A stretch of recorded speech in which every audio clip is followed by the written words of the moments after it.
No Lyles for the men, Sydney McLaughlin-Levrone for the women. I don't think anybody's going to quibble with these two winners at all.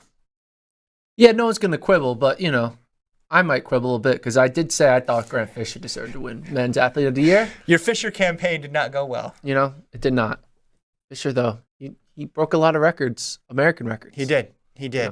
But I think Lyles, well-deserved, 1931. Yes. Undefeated season in the 200. Yes. Fisher, if he does similar good work next year and manages to get a medal, maybe he'll be in the mix, but it's just tough because you're going against a lot of American athletes who are medaling at global championships. Coach of the Year, Brad Walker. Good pick. Maybe not a lot of people are talking about Brad Walker, but he coached Katie Najat and Sandy Morris this year in the pole vault. Yeah. Not many coaches can go 1-2 at the World Championships. Pretty deserving there. I like the little kind of zag. Everyone was, no, he wasn't on anyone's mind. No. In my mind. He wasn't on my mind for Coach of the Year, but when you look at the numbers, it makes sense. You can't do any better than 1-2. Two athletes going 1-2 in the same event. So, and then this was a little bit interesting. The USATF Youth Athlete of the Year. It's also interesting they call him youth. Mm-hmm. Instead of junior. Junior, yeah. Yeah. But what are your thoughts on Willis taking the Youth Athlete of the Year? So Roisin Willis wins it. Obviously, great 800-meter runner. She won double gold at the U20 championships in the 800, 159, and then in the 4x4. Everybody's obviously wondering why is Arian Knighton not on here, and I almost think he's too good to be considered for the youth award. Maybe you had to compete at World U20s in order to be eligible, and Arian Knighton had his sights set on the senior championship this year where he got a medal. But Willis is great, and maybe it's just because she's still considered in that youth category, whereas Knighton is too good and too accomplished even already. It is kind of it's impressive where you can be so good at something, they just assume you're not even your own age. For 2 years. This is the second year this has happened. Yeah, with Knighton. Maybe they're just like not. He's probably not on the list. He's just too. Oh yeah, he's still a junior. Yeah.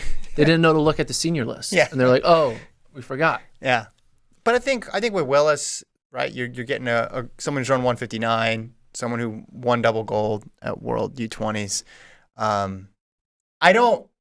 do think there should be a separate award for people who are competing in that U20 category. Yeah, it kind of makes sense, and it's kind of in a way like, yeah. Knighton, you put him in the other box. He's competing against the Lyleses of the world. Like, let's measure him against that. But if we go back, 10, 15 years from now, and you're like, all right, who is the best 18-year-old athlete in the year 2022 from the U.S.?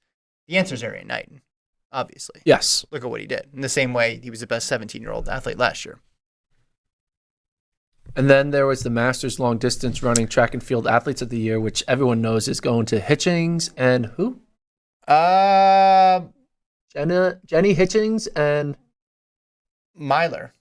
Flo Myler. Yeah. Flo Myler. I did not. I got it. It's a great name. Flo Myler. I didn't dig into that one. You weren't digging it? You're not a big Masters aficionado? Well, I am going to be this year because we got some listeners who are going to try to do some big things at the Masters Indoor Championships and at the Outdoor Championships. If you're one of those people, we need an update. Send us an email, FloTrackPodcast@gmail.com. Gordon might show up at the Masters Championships and cover it. A friend of mine texted us out of the blue that he is just going to he's going to join USATF membership and is going to try to compete as a master. Oh, really? He's like 32. Well, you don't have to be 40? It's just 30? I think you'd be over 30. Oh. Yeah. And he's just like, why not? Oh. We can compete at Masters. Are they good? No. Oh. Used to be good. It's a way to get in shape. It's like, hey, I'll join the Masters. Okay. Championship. Masters. I think it's 30. It says here. I thought it was 30 now.